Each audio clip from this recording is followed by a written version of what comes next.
5 నెలలుగా వేతనాలు లేక అల్లాడిపోతూ నిరసన తెలియజేస్తుంటే మంత్రి నారా లోకేష్ టాటా చెప్పి వెళ్లిపోతున్నారని శ్రీ సత్యసాయి వాటర్ వర్కర్స్ ఆగ్రహం వ్యక్తం చేశారు. తమ న్యాయమైన డిమాండ్ల సాధన కోసం శ్రీ సత్యసాయి వాటర్ సరఫరా కార్మికులు గత కొన్ని రోజులుగా ఆందోళన చేస్తున్నా ప్రభుత్వం ఏమాత్రం స్పందించడం లేదు. కొత్త చెరువులో నిరసన తెలియజేస్తున్న కార్మికులకు వైసీపీ నాయకులు మద్దతు తెలిపారు.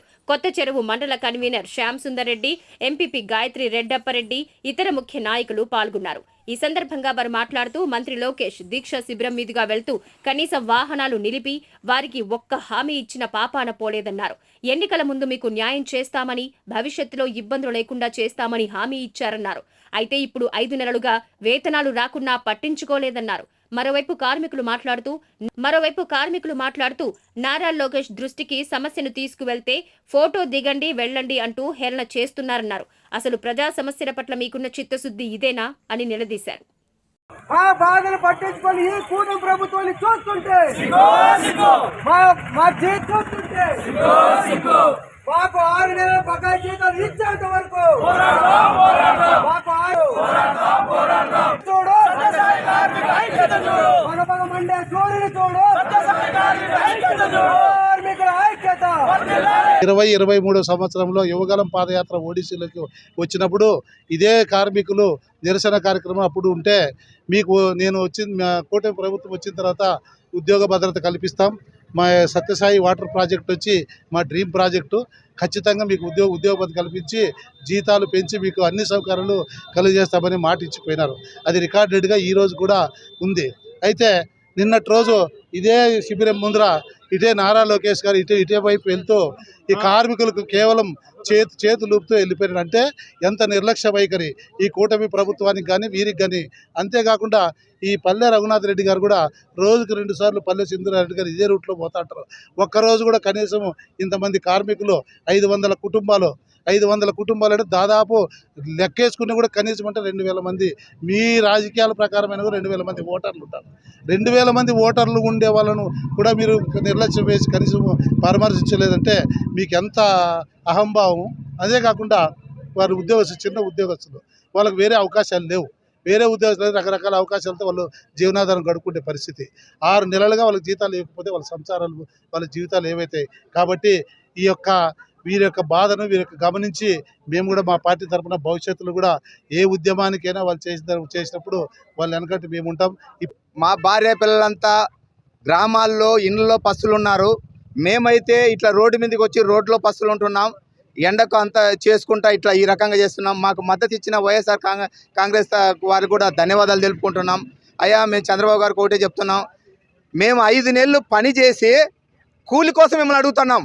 మీ హక్కులు మీ ఆస్తులు అడగలే, మీ అంతస్తులు అడగలే. మేము పని చేసిన దానికి మాకు జీతం ఏమని అడుగుతున్నాం. ఎవరైనా కానీ ఒక రైతు పనికి కూలికి పిలుచుకుంటే ఆ కూలి చేసిన వ్యక్తికి సాయంత్రానికి కూలి ఇస్తున్నాడు. కానీ మేము 5 నెలలు పని చేసి కూలి కోసము రోడ్లెక్కి పోరాడాల్సిన పరిస్థితి ఉంది. మా పిల్లలు ఫీజులు కట్టలేక ఇప్పుడు కొత్తగా స్కూళ్ళు ఓపెన్ అవుతున్నాయి. ఆ స్కూల్లోకి చేర్చలేక గత్యంతరమైన పరిస్థితుల్లో మేము కూడా మా పిల్లల్ని వాళ్ళకి మగాలు చూపించలేక ఇటుకు వచ్చి ఉంటున్నాం. లోకేష్ గారు ఇలాగే రోడ్డు మీద పోతా ఉన్నారు. రోడ్డు మీద పోయేటప్పుడు టాటా చెప్పుకుంటూ పోతా ఉన్నాడు. దానికి ఇంకో పత్రికలు మరి రాస్తా ఉన్నాయి ఏమనంటే అభయహస్తం ఇచ్చినట్ట. టాటా చెప్తే అభయహస్తం ఇచ్చినట్ట. చెప్పండి మీరే, మీరు చెప్పిన మాట ఏంటి? నా ప్రభుత్వం వస్తే ఖచ్చితంగా నేను దత్తత తీసుకుంటామని చెప్పారు. కానీ దత్తత మాట దేనికి వరకు 5 నెలలు జీతాలు ఏంటి అని అడుగుతున్నాం. జీతాల మాట మీకు ఊసే లేదు. అడిగితే దీనికి తగ్గట్టు పోయిన వారంలో చంద్రబాబు నాయుడు గారు ముఖ్యమంత్రి గారు ఒక హామీ ఇచ్చినారు. ఖచ్చితంగా ఈఎన్సీ వాళ్ళకి మరి ఈ ప్రాజెక్ట్ని ఇలాగే కొనసాగించండి, జెడ్పీలో కలపొద్దండి, ఖచ్చితంగా వీళ్ళకు నిధులు ఇవ్వండి అని. ఇంతవరకు కూడా మీరు ఇచ్చిన మాటని మీ అధికారులే బేఖాతరు చేస్తున్నారు. మరి మీరు మిమ్మల్ని ఏమన్నారో చెప్పండి, మీరే చెప్పండి. ఈఎన్సీలో ఉన్న కొంతమంది అధికారులు కావాల్సిగా ఈ ఎట్లాగైనా సరే ఈ సత్యసాయి స్కీమ్ బాగా జరుగుతుంది, ఈ స్కీమ్ని ఎట్టి పరిస్థితుల్లోనూ కొలాబ్ చేసేసి మళ్ళీ జెడ్పీలే కలిపేసి మళ్ళీ ప్రజలకు నీళ్ళు లేకుండా చేయాలనే ఉద్దేశంతో ఉన్నారు. ఇక్కడ నీళ్ళు లేక ప్రజలు ఆడుతున్నారు. మేము జీతాలు లేక ఆకలి పరిస్థితితో మేము అల్లాడుతున్నాము. కానీ మీరు మాత్రం రోడ్లో తిరుగుతున్నారు. అయ్యా, మేము ఒకటే మాట అడుగుతున్నాం. మీరు టెంట్లు పెట్టిన ఖర్చులో ₹1 భాగమే మేము మిమ్మల్ని అడుగుతా ఉన్నాం. మా జీతాలు రావాల్సింది. మీరు నిన్న టెంట్లు అక్కడ అనంతపురంలో టెంట్ అయితే, ఇక్కడ పుట్టపర్తిలో టెంట్ అయితే, ఇన్నిసార్లు మీరు టెంట్ వేసినారు. ఈ టెంట్లో 10 పైసలు భాగం ఇస్తే కూడా మా జీతాలు వస్తాయని మిమ్మల్ని చెప్తా ఉన్నాం.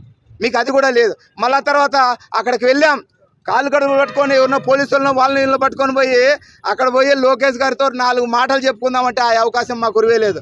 అయ్యా రా ఫోటో దిగు, అయ్యా రా ఫోటో దిగు, అయ్యా మేము ఫోటోలు పోజెక్ట్ వచ్చామా? మేము కాకులతో ఆకలి బాధలతో సస్తున్నాం సార్ అంటే కూడా ఇట్లా తిరుగు ఫోటో దిగు, ఇట్లా తిరుగు ఫోటో దిగు అంటారు. ఫోటోలు కాదు ఫోన్లు ఇచ్చాక మేము వచ్చిండేది, మా ఆకలి బాధలు చెప్పడానికి మేము వచ్చాం. కానీ ఎక్కడ కూడా నిర్లక్ష్యత అనేది ఎక్కువ ఉంది. ప్రభుత్వానికి ఒక్కటే చెప్తున్నాం, కార్మికులను విస్మరించిన ప్రభుత్వాలు ఎక్కడ కూడా నిలబడలేదు. మీకు కూడా అదే వచ్చాను. ఇప్పుడు మేము ఇంకో మాట కూడా చెప్తున్నాం, వైఎస్ఆర్ వాళ్ళు వచ్చేసి ఇక్కడ వచ్చినారు, వీళ్ళని ప్రజా సంఘాలని ప్రతిపక్షములని అందరినీ కలుపుకొని ప్రతి ఊర్లోనూ ప్రతి గ్రామంలోనూ సచివాలయం దగ్గర, తర్వాత టౌన్లో అయితే టౌన్లోనూ రాస్తారోకోలు చేసి ముందుకు వస్తామని చెప్పి ఈ సందర్భంగా ప్రభుత్వాన్ని హెచ్చరిస్తున్నాం.